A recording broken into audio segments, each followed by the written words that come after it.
carne encebollada con batata frita y plátano frito. In essence, this is like my grandmother style of cooking with onion, beef, fried batata, which I will explain what it is. It's a sweet potato, Latino style. And fried plantains, which are going to fry a little bit different than usual. And this stuff turned out delicious. In fact, the meat is very tender. See how I rip it up? Very tender. I'm going to show you how to do it that way. And remember, if I can cook it, so can you. So go nowhere. Let's create.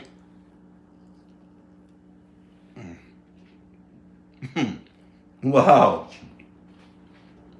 Here's some batatas. I have it in water because I don't want them to get too dark. So my grandmother used to fry this baby. Batata is a sweet potato, which is white in the middle, kind of orange in the outside. I left the peels on. You can cut it around. You can boil them too, but this one I'm going to fry. And they're sweet.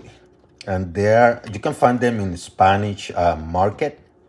I'm going to show you how to cook them. And of course, I have some beef. Typically, people use this for stir fry or whatever. I'm going to bring a Puerto Rican spin to it, a Puerto Rican flavor. So I'm going to show you how to do this too.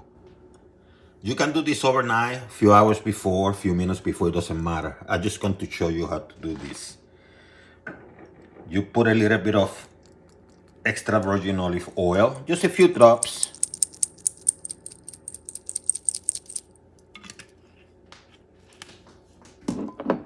Add some salt.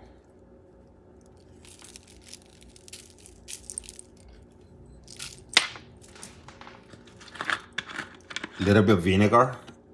Keep things tender.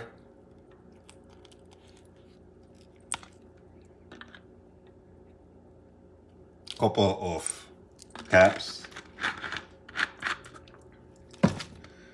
And you can add some pepper.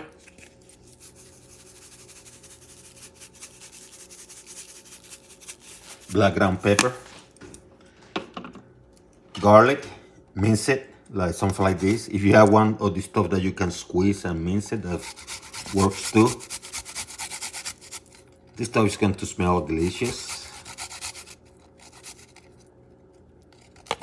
If you do this overnight, put a bay leaf on it too, and then put everything in a zip bag, lock paper, in a zip bag, plastic bag, and fold it and tie it so everything's centralized. I'm not doing this overnight, so I'm just doing it here just to show you. 2 garlic teeth will be sufficient. And of course you add onions.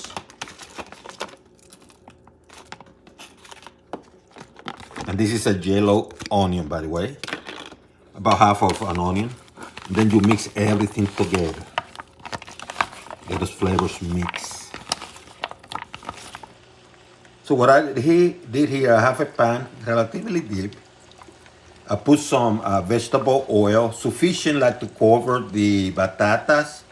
And I put the batatas. I preheat the oil at high, then I reduce the heat to about medium because you don't want to really fry them. I call them fried, but in reality, you kind of cooking them slowly, like poach them, like getting them cooked without burning them. So you have to take it easy. So anywhere between, once the heat is high, it's hot, what you do is you put a medium, maybe a couple notches below of medium, and let it cook for several minutes until they are soft. So about maybe 8 to 10 minutes later, you're going to try this. And if that's relatively soft, then it's time to remove them. You put it in a plate with some paper towel, so the grease is soaked in by that. You remove them carefully, okay?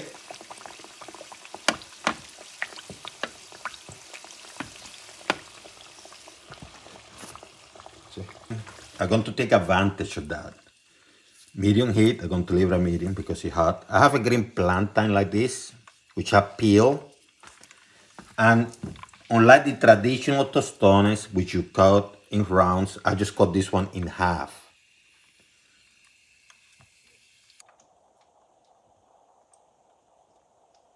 And I'm going to cook it one side and then I'm going to flip it so it cooks in the other side. And this is a medium heat because you have to go, you want to cook it slower.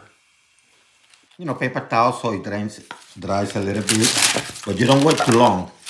I'm going to use a parchment paper due to the size of this, because they're longer. And I'm going to use something like this. I'm going to smash this baby.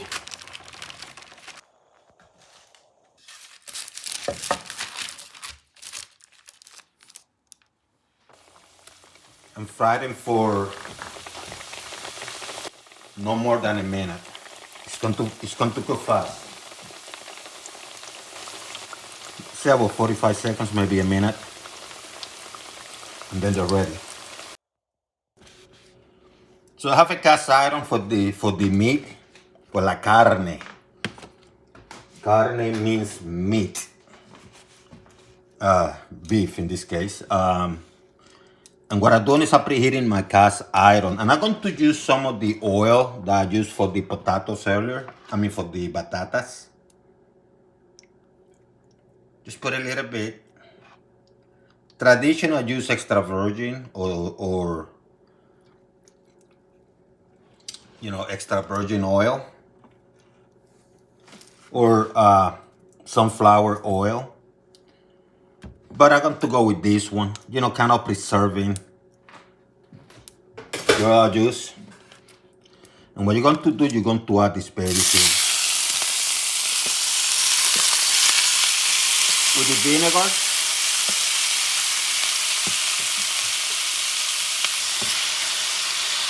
If you need to add a little bit more oil, you do so. Doesn't matter, see?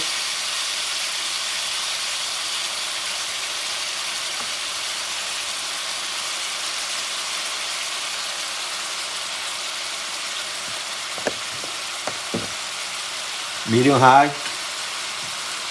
Take care of business. Ooh, smells good, huh?